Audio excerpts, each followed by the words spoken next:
So good. I guess it's good evening, good afternoon. I never really know at this time of day. It's kind of a weird time of day.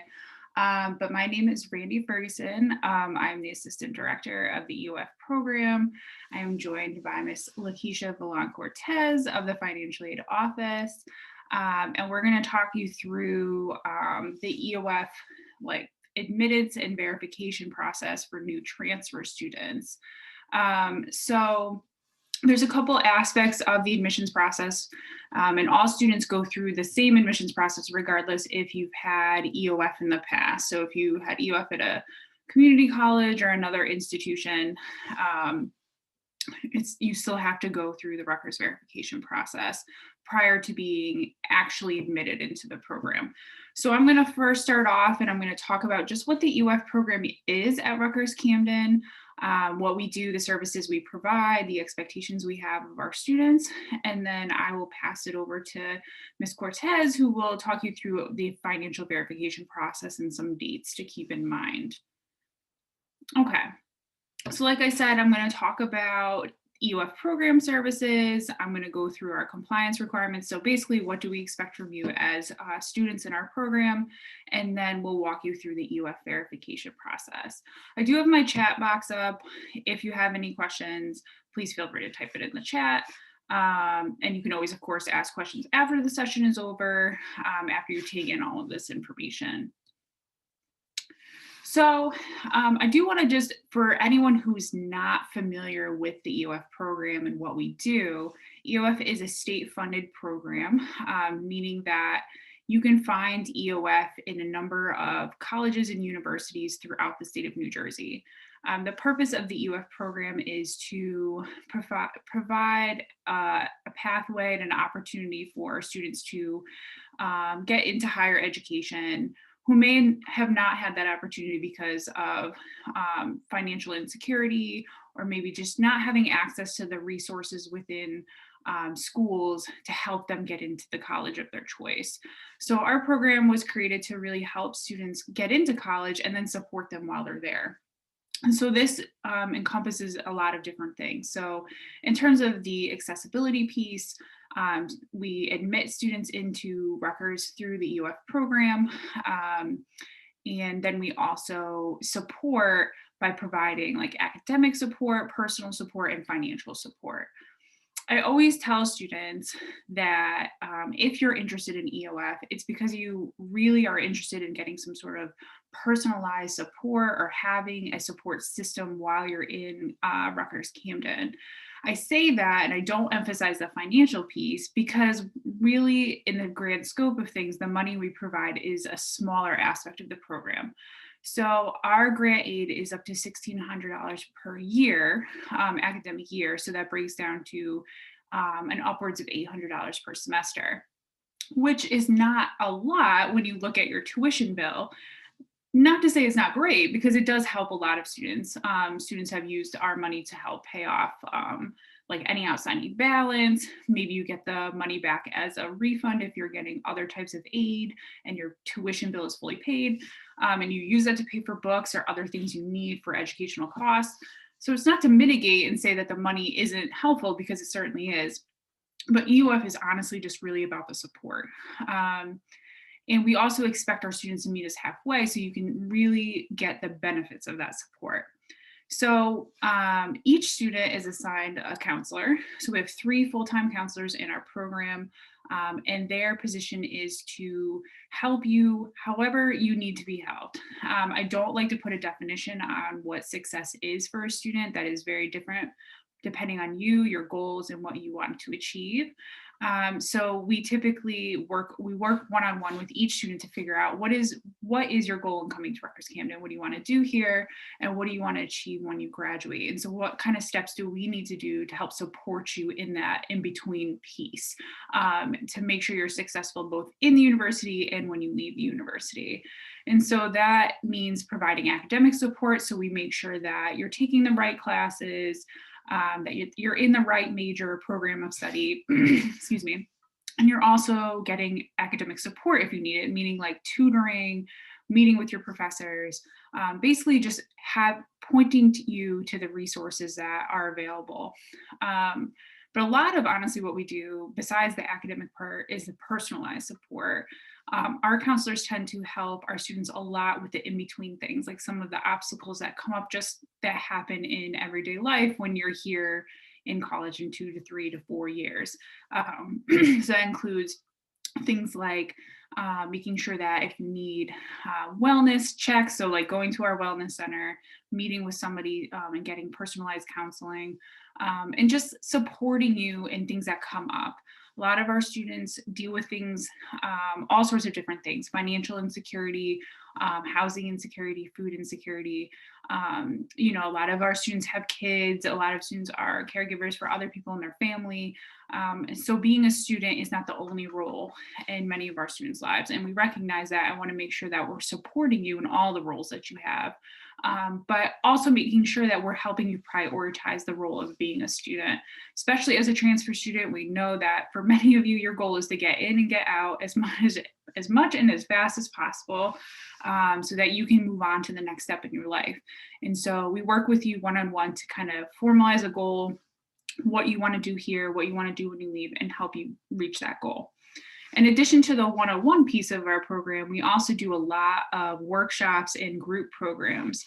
Our office is situated under the Division of Student Academic Success, and all of our programs are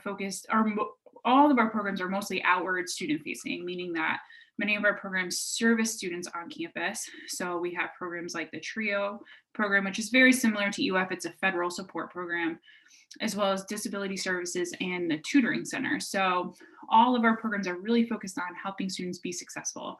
And so we pride ourselves on that, and we love our division because we work together as a larger team to support our students.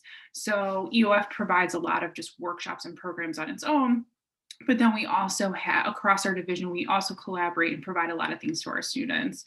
As an EOF student, we have a lot of expectations of our students. So that's why we like to be very clear from the onset what we expect from you, because really this experience is going to be as much as you make of it. So we're always going to reach out to our students. We'll provide services. We'll support you in everything that you need.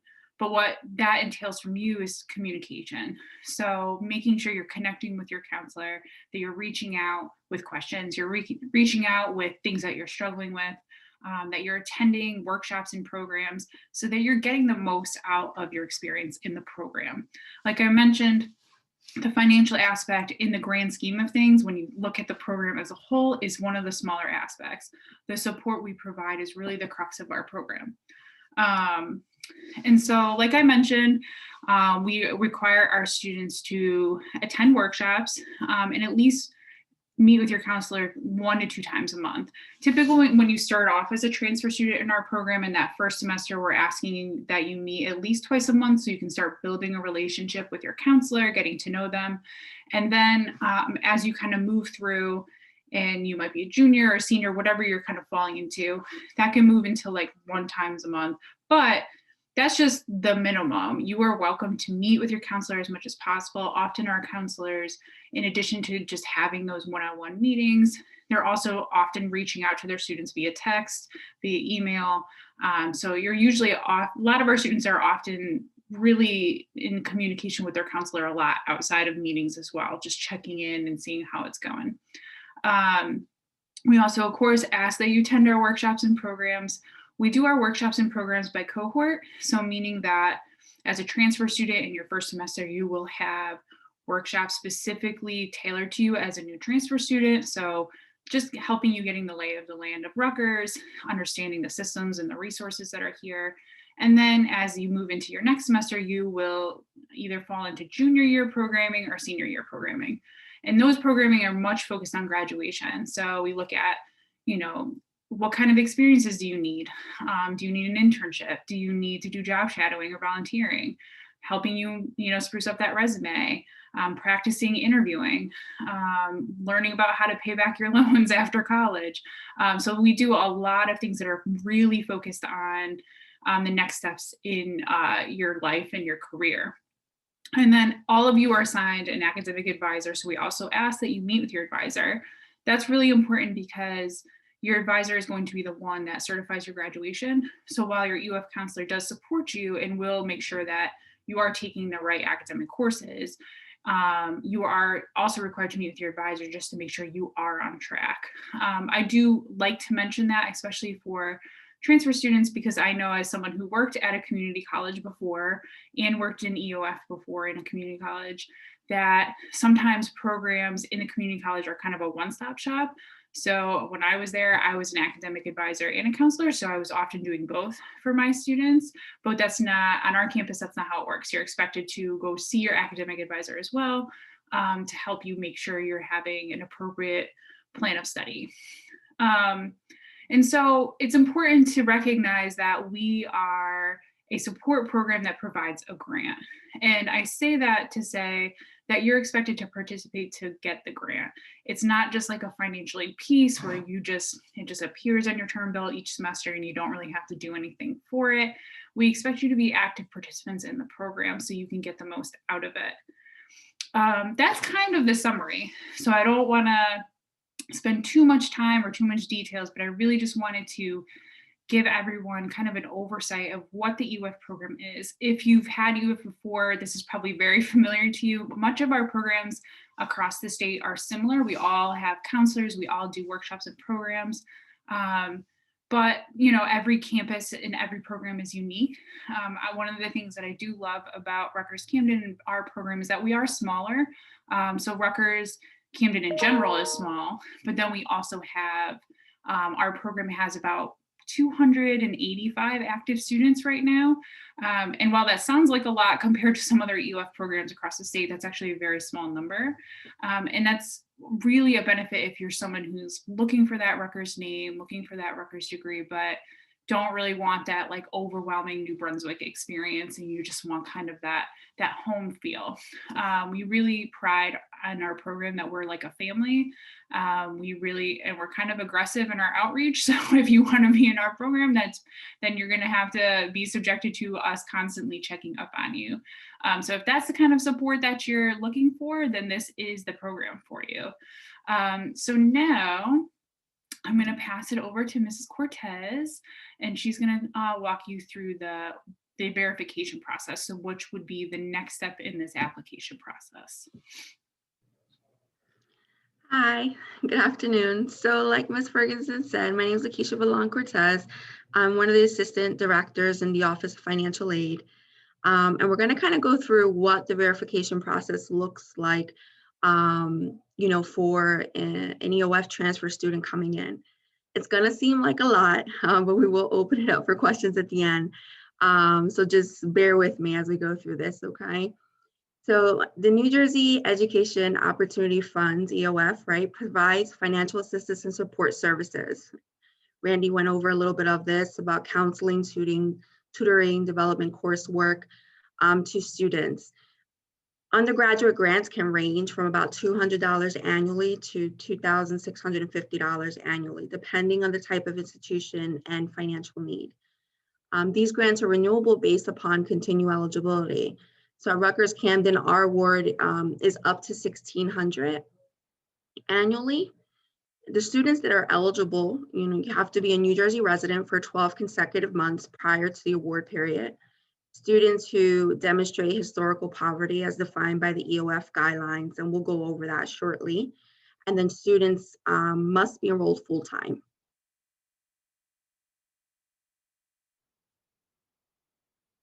So the 2020-2021 income guidelines, this will kind of give you an idea where you have to fall. These guidelines are set by the state of New Jersey. So you can kind of see what the household size has to be and then the gross income. And the state is also going to look at like assets. So whether business, investments, any cash that a student or a family may have on hand. So there's specific documentation that's required for EOF verification. Students wanting to participate in the program must go through a process that's called verification. So the verification process will allow the Office of Financial Aid to determine if the student meets the income requirements that are set by the Higher Education Student Assistance Authority, which is HESA. So some documentation that can be requested is asset verification. So students can be required to submit asset verification for 2 years. So that could be 2017 and 2018. They'll also be required to submit household verification. So this is basically a form that we provide to students. Well, they'll fill out, which will usually be your personal information and who lives in the home with you. If you received any type of Social Security benefits, SSI, SNAP, TANF, anything like that, you'll also be required to submit proof of that documentation as well. You'll also be required to submit tax return transcripts for 2018. Some students may be required to submit this for 2 tax years, so for 2017 and 2018. So we'll let you know which years we need, if we just need 1 year or if we need both years. So this is basically determined based off of whether you received EOF before. So if you're coming from a community college, if you received EOF funding or you were part of the program there, then that'll determine whether you only need 1 year of tax information or 2 years of tax information. You want to make sure you wait to receive notification from us before you start submitting documentation. It's very, very important.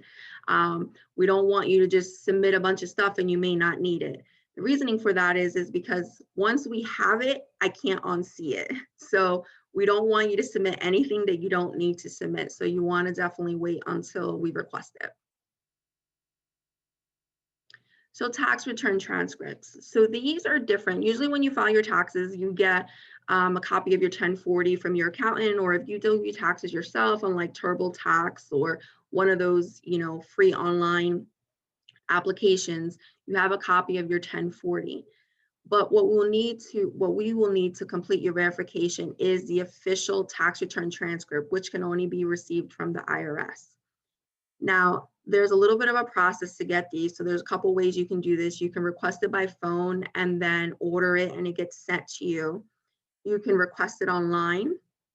Sometimes when you try to do it online, as long as you can answer the security questions, it'll allow you in and be able to actually print it. So there's security questions, and you also have to have like a debit card to verify your identity as well. And I think they charge like $1. They just hold it, but it's just to verify. It's for security purposes. So if you can do that, that's the quickest way, because then you're able to print them yourself. You can also complete the IRS form 4506T. So that's a form you can actually get from the IRS website. We can also provide you that form. You fill it out, you mail it directly to the IRS, and then what they'll do is they'll mail you back the document that you're requesting, which is the tax return transcript. Now with COVID, there has been a little bit of a delay with getting these documents. It's not as bad as it was a few months ago, but it can take longer than the normal 7 to 10 business days. So it's something to keep in mind.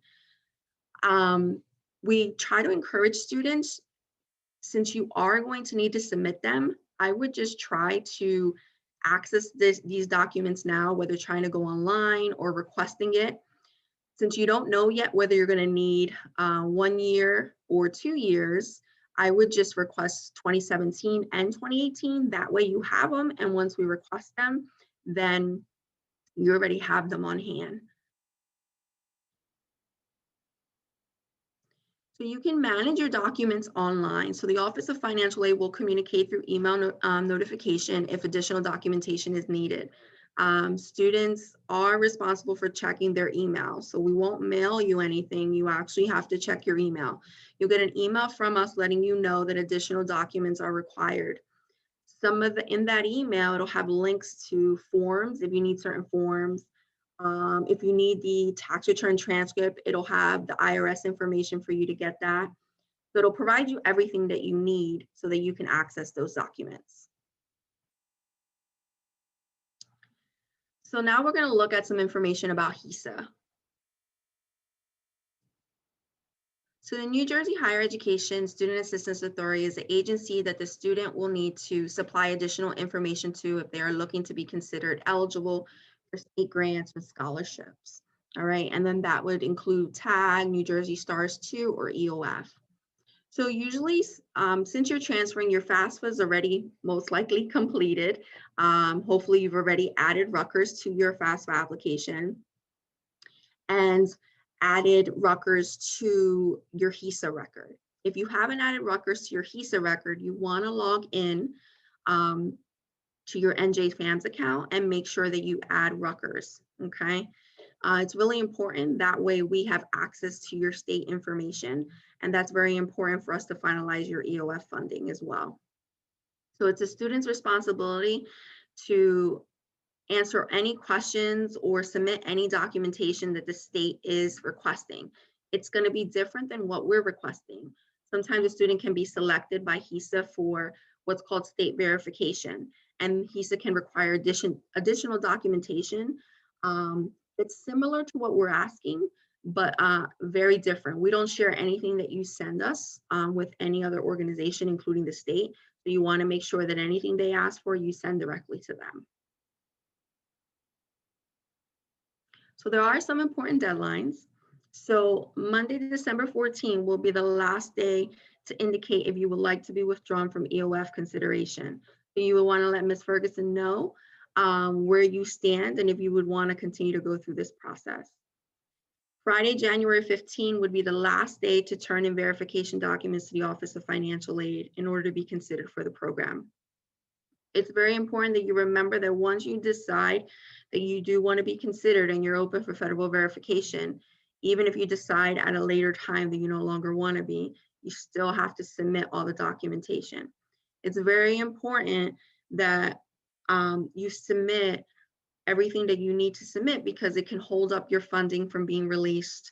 And with the semester starting towards the end of January, you want to make sure that you have all your funding in place to pay for your courses.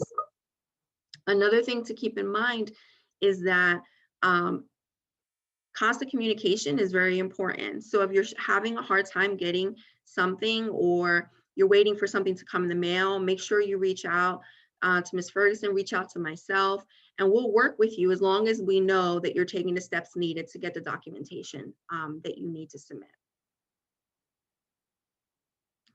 So here's our contact information. You have Ms. Ferguson's information up there.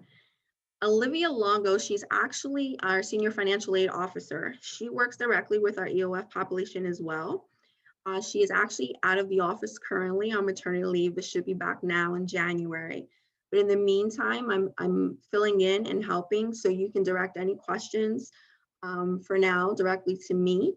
And when Ms. Longo's back, she'll also be available to answer any questions that you guys may have.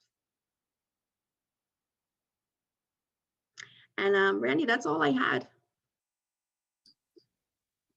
Any questions by anyone? I know it's a lot of information. Quick question. Yes. So I applied to Rutgers in 2018 and I was considered for EOF, but I didn't go to the school. I ended up going to Drexel. Does it have anything to play with it? So you were like admitted into EOF? Yeah, so as soon as I pressed the admissions button, I was gonna do that 6-week program at New Brunswick where I stayed on campus and I did the EOF thing, but I decided to go to Drexel instead. Okay, so Ms. Cortez can correct me if I'm wrong, but from my understanding, because you never received EOF, so what happens as a first-year student in the summer, you don't receive an EOF grant because the summer is a separate funding. So we pay for your summer experience, and then in the fall semester, you would have received your first EOF grant. So you probably never went through a verification process. You were admitted through EOF, but you didn't have to go through that vetting process.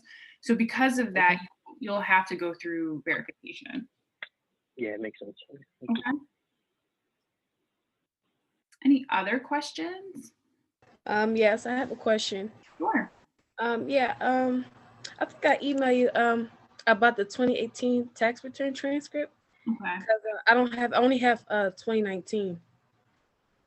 So you only were able to access 2019, or you just currently have 2019? I currently have 2019 tax return transcript. Okay, so you would have to try to go on the IRS website and download 2018. You should have access to like I don't know if there's like a limit, but you can have access to prior years.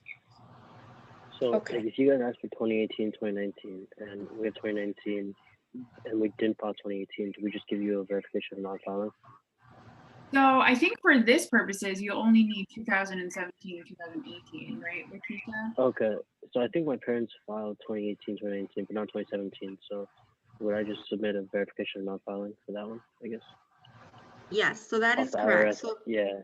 if they didn't file in 2017, then it would be, right, it would be the verification of non-filer. Gotcha. So in your instance, since you do not have any EOF history, you know, once we verify that you don't have any history, then you would need both years, 2017 and 2018. Yeah, it makes sense. Okay. Other questions? So I do want to emphasize in the meantime, and you know, if there's any other questions, feel free to type it in the chat or unmute yourself. But I do want to, I appreciate Ms. Lakeisha bringing up some points earlier about communication. And I think that's just the big takeaway from this. So every student's process is different in this verification process because every student's unique, right? So you all have unique family backgrounds, who you have in the household, how the income comes in. And because we're asking for more than 1 year of documentation, each year, as we just saw, can vary, right? So 1 year you might be filing non-filer, 1 year you might be working. And so every student's different in this process. And so sometimes like it's a few documents that somebody owes and it's really not that bad. A lot of the forms, like the asset forms and those things are like Ms. Cortez mentioned, they are forms that are from the financial aid office. So they're not things you have to go find on another website. We provide them for you. And you'll see them in your portal. And then if you ever need an extra, I usually send them to students directly via email, just so to make sure you have an extra copy. So many of these forms are just filling out and signing and dating. But you know, depending also on the assistance process, you might need more. So just allowing, you know, making sure you're communicating, whether that's reaching out to me, reaching out to Ms. Cortez and Ms. Longo when she comes back about any issues that you might be having, so that we can kind of point you in the right direction and support you in the process. Okay, 2 questions. So I applied to Rutgers-Camden and I think Rutgers Business, Rutgers New Brunswick Arts and Science. Does EOF apply to that too? So the transfer process for EOF is different at each campus. So like I'm not familiar, to be honest with you, about the transfer process in New Brunswick, because transfer is different than first year. So when you applied as a first year student, it does apply to all EOF programs within the Rutgers system. Yeah. But as a transfer student, because our applications are internal, so like the application you filled out for this program is only for EOF at Camden. So if you end up going to New Brunswick, you would have to reach directly out. Like the EOF programs in New Brunswick are sectioned out by school. So if you like did School of Arts and Sciences, for example, in New Brunswick, they have their own EOF program, whereas the EOF program here is just for the Camden campus. Okay. Yeah, and I just sent an email to Ms. Ferguson saying I want to inquire about my next steps and what I should take and what I should do, because I think it came in a little late. So just wanted to let her know. Okay. Are there any other questions? Okay. So if you have our emails. I understand this is a lot of information, and I cannot emphasize enough reaching out. You will hear from me. I will email you to check up on you to make sure that it's the process is going okay. You know, I'll send reminders about dates. I'm going to send this recording out this evening, and just so that you can rewatch it if needed, and then you have our contact information. And so if you decide you don't want to move forward with the EOF process, just let me know by Monday, December 14th, so I can remove you from the list. What will happen after that is, so if I don't hear from you and I'm like, okay, they want to go through EOF, great, I will send Ms. Cortez your names, and she'll start the verification process. So you'll, within like probably later that week of next week, you might start getting notifications from the Office of Financial Aid that says, hey, you owe some documents, here, go check your portal. And then that's going to start the process for you. But in the meantime, I definitely recommend trying to get that tax transcript. I will be frank that sometimes downloading it is a pain. It's very specific about the type of identifiers that it asks you for in terms of being able to download as a PDF. So like having a debit card, having like, I think some of the options were like having a student loan account or having a mortgage, and not everyone has those things. So if you are unable to download it, then requesting it by mail as soon as possible, because like Ms. Cortez says, it already takes a while during normal times, and with COVID, it's kind of slowed things down a little bit. So the earlier you request it, the faster it'll come. But if there's no other questions, I appreciate everyone coming out today. And I'll be sending this recording out later, but I hope you guys have a great rest of your evening.